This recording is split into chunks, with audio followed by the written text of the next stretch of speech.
Ruby foi criado, né, por esse Yukiro Matsumoto, certo? Em 1993, que não tem uma linguagem com mais facilidade para ler, com menos código para escrever, e aí ele teve essa ideia de criar essa linguagem. Para quem não vou entrar muito a fundo, quem quiser saber mais coisas sobre a história dele, eu coloquei o endereço do vídeo do Akita, não sei se todo mundo assistiu, que é no Grupo Conf Brasil 2010. Lá ele explica sobre tudo, assim, o vídeo, se não me engano, tem quase 1 hora, 50 minutos, alguma coisa assim. E é um vídeo legal, quem não assistiu eu recomendo. E ele é puramente orientado a objeto, não é como o Java, por exemplo. O Java é orientado a objeto, só que por exemplo, no Java nós temos os tipos primitivos. O Ruby não, tudo no Ruby é objeto. A tipagem forte, você não precisa ficar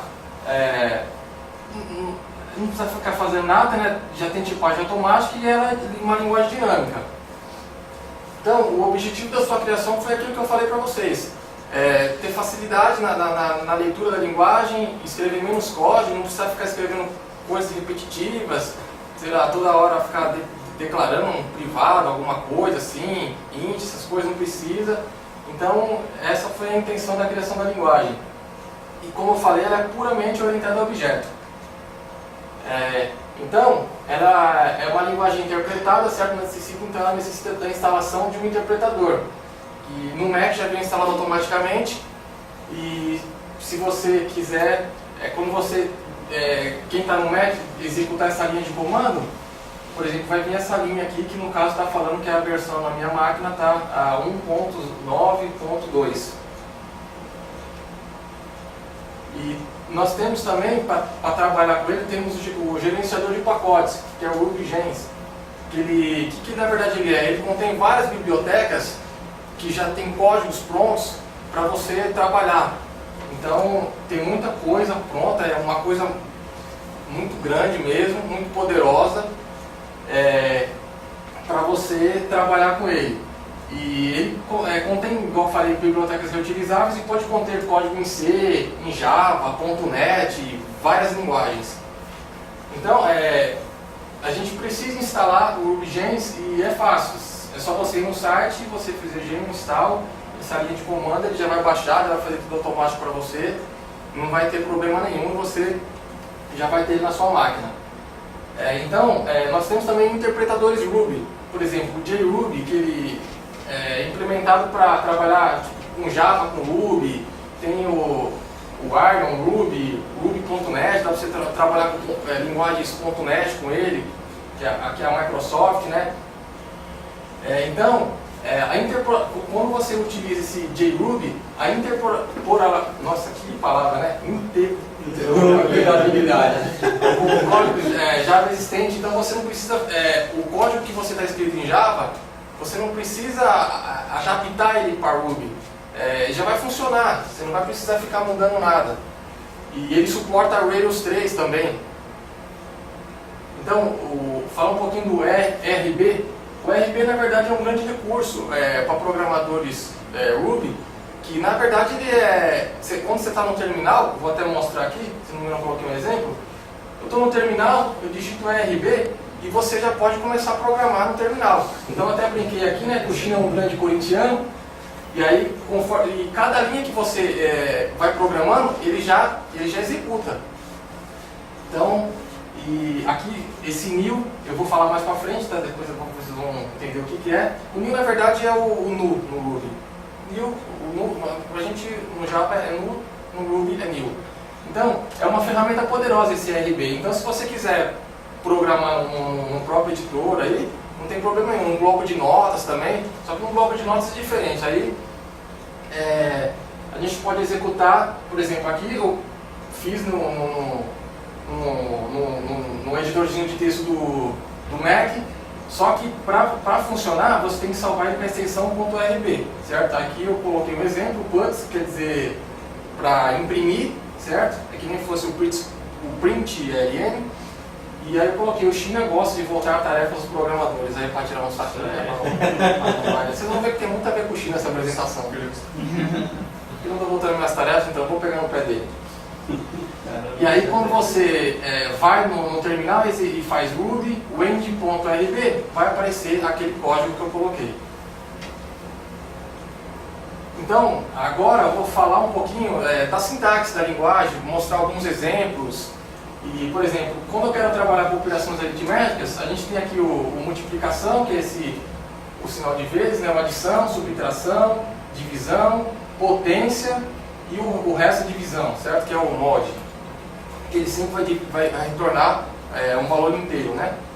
Então aqui é simples, eu coloquei alguns exemplos de adição. Você vê que simplesmente você fazer 3 mais 5, dar um enter no RB, ele já vai te retornar o resultado. Não tem muito segredo. Você não precisa ficar declarando que 3 é um int, que outro não sei o quê. Não tem que ficar fazendo nada disso. Então é uma coisa poderosa mesmo. Então aqui eu coloquei um exemplo de cada um, certo? De subtração, de multiplicação aí, divisão, potência, certo? 4 aí elevado a potência aí vai dar 256, tranquilo. E igual agora o puts. O puts ele vai imprimir, como eu expliquei para vocês, o print screen aí, né? O print ln. O nil quer dizer que é o nulo no Ruby. String você pode declarar com aspas simples ou aspas duplas, diferentemente do Java, né? Que a gente só tem que ser aspas dupla, é obrigatório. Aspas simples para a gente é um char, né? E o operador, quando eu estou trabalhando com string, eu posso fazer concatenação de string com o operador mais, com esse operador menor, menor, e essa interpolação, que a gente até usa, que é quando a gente coloca a chave 0, depois chave 1, certo? Só que tem diferenças entre eles. Por exemplo, aqui eu coloquei um exemplo aqui, por exemplo, trabalhando para mostrar a diferença. Quando eu trabalho com o operador mais, ele vai me criar uma nova string. Então eu fiz aqui, por exemplo, texto China, certo? E aí mandei, conforme eu expliquei para vocês, conforme eu dou a linha de comando, ele já vai executar. E aí eu coloquei texto mais legal, aí ele imprimiu China legal. Depois eu mandei imprimir texto, ele China. Por quê? Porque ele criou uma nova variável para mim ali, né? Uma nova string e manteve a texto do jeito que está. E aí depois eu vim e fiz texto concatenando, parecido com o nosso append, certo? China chato, China chato. E aí depois mandei imprimir texto, aí China chato e ficou o texto que está. Então só para mostrar a diferença entre o mais e o menor, né? Sim. Eles falam que o menor é parecido com o nosso append. E tem a interpolação. Eles falam que é muito melhor usar a interpolação porque você vai ganhar performance, ganha desempenho, então vai ser mais fácil de ler o código, certo? E aqui você pode fazer, eu fiz aqui, resultado, vocês estão vendo que não precisa fazer nada, eu já repeti, mas só para forçar, nada de tipo, de nada, né? Ele já se vira, ele é esperto. Então, resultado igual a 4 vezes 6, 24, aí eu fiz aqui. O resultado fiz a interpolação ali, né? E aí ele mostrou o resultado foi 24. Legal, e como eu falei para vocês, string pode ser declarado com aspas duplas e aspas simples, certo? Então, né, eu poderia fazer isso aqui, né, Ismael, também, tranquilamente, total, que não teria problema, certo? Errado. Pegadinha do malandro. Com interpolação, você obrigatoriamente usar aspas duplas, porque senão dá erro. Senão ele vai dar essa mensagem aqui pra gente. Então, string com interpolação, né? Ao invés de usar o mais e mais, use interpolação, igual eu falei para vocês. Se você ganha desempenho, ganha performance, seu código fica mais fácil de ler, o código fica mais limpo, mais legível e mais rápido. Classes, né? A classe symbol. Classe symbol, elas são imutáveis, certo? Se você usar uma classe dessa, eu vou mostrar o exemplo, ela é compartilhada no seu sistema inteiro. Se você mudar, por exemplo, eu vou mostrar um exemplo, se você mudar, por exemplo, ela vai ser mudada no seu sistema inteiro, onde está sendo chamado. É utilizado para nomenclatura de label, você pode utilizar para identificadores, do jeito que você quiser. Chave de mapa. Chave de mapa, é igual a gente usa aí.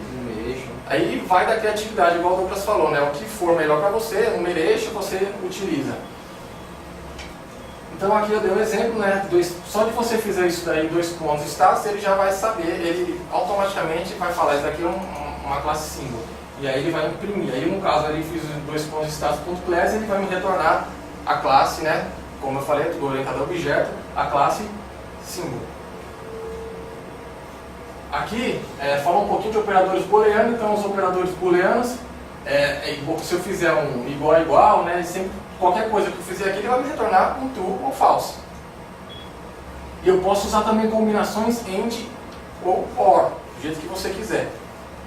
E aqui eu fiz um exemplo, né? 5 maior que 2, ele retorna true, 3 menor ou igual a 2, aí um exemplo indicado aqui, para vocês verem, fiz a combinação aqui, ó, 2 maior que 3 ou 8 igual a 8, true. Aí você pode fazer o que você quiser. Só para mostrar aqui, só para vocês saberem que pode usar, e você pode fazer o AND, fazer o que você quiser. Um pouquinho de range também. Range na verdade são esses daqui, por exemplo, para mim, se eu quiser declarar um array de números inteiros, eu não preciso ficar fazendo, sei lá, imagina se eu precisar declarar um array de, sei lá, 100, 200 números inteiros. Nossa, já pensou, você quer fazer aqui, simplesmente você faria 2 pontos, 200, ou 2 pontos, 1000, não interessa. E dá para você trabalhar com caracteres também, certo? Isso daqui também, alguém imagina o que aconteceria se eu fizesse esse daqui? Aqui eu coloquei um exemplo de todos, né? Eu fiz 1.10, né? Quando eu faço aquele to underline A, ele vai me mostrar o arrayzinho, a matriz montadinha, né? Então, curiosamente, aqui lá, igual o André falou, né? Ele fica CAB, CAC, CAD, CAE, e aí vai ser. Ele mantém os 2 primeiros e vai mudar o último e vai colocando até. Aí você, se eu colocasse ali do CAB até o CAZ, ele ia fazer esse mesmo processo até o CAZ. Também, trabalhando com if, também não é uma coisa, é meio parecido, é coisa fácil, lembra um pouquinho o Oracle, quando a gente faz aquele case, when, é meio parecido. Então, no caso aqui eu declarei uma variável igual a nulo, né, que é o nil, e aí eu fiz, se valor não for nulo, dá ok, se não, o valor está nulo. Aí ele mostrou o resultado ali, né, o valor está nulo. Aqui eu fiz, se valor, coloquei o em dólar, só para fazer o contrário, se ele for, não for nulo, né, põe um ok, se não, põe aquele, então, como ele não está nulo, ele deu um ok. Fiz uma funçãozinha procurando o melhor time do mundo e trabalhando com switch. Então, case, né, time, Palmeiras, fraco, não ganha nada faz 10 anos. Caso for o Corinthians, no caso aqui o EN, Corinthians, aí eu dei a mensagenzinha, nunca ganhou uma Libertadores, né? E aí você faz o END encerrando o case e o END encerrando a funçãozinha. E aqui eu chamei a funçãozinha, passando o time do Corinthians, e aí, lógico, vai dar um resultado aí que todo mundo gosta de ver. Nunca ganhou uma Libertadores. A gente pode trabalhar também com if e else, só que você vê else if ali, né? Diferente de else if. Então, no começo eu até falei, caramba, você acredita que eu estava programando? Para mim, eu falei, isso daí eu estou tão acostumado com else if, que eu colocava else if, falei, caramba, não está dando certo, o que está acontecendo? Depois eu fui ver else if, eu falei, nossa. Então eu fiz a mesma coisa, só para vocês verem, mas o case fica bem mais legível, não tem a comparação, mas eu coloquei só para vocês verem que se vocês quiserem fazer dessa maneira, tudo bem. Mas se eu pegar o código para revisar, eu volto. Então se você fizer aí, igual a Palmeiras, mesma coisa, não mudando nada, passando São Paulo, aí vai aparecer o resultado lá, o maior vencedor dos 5 brasileiros. É isso daí.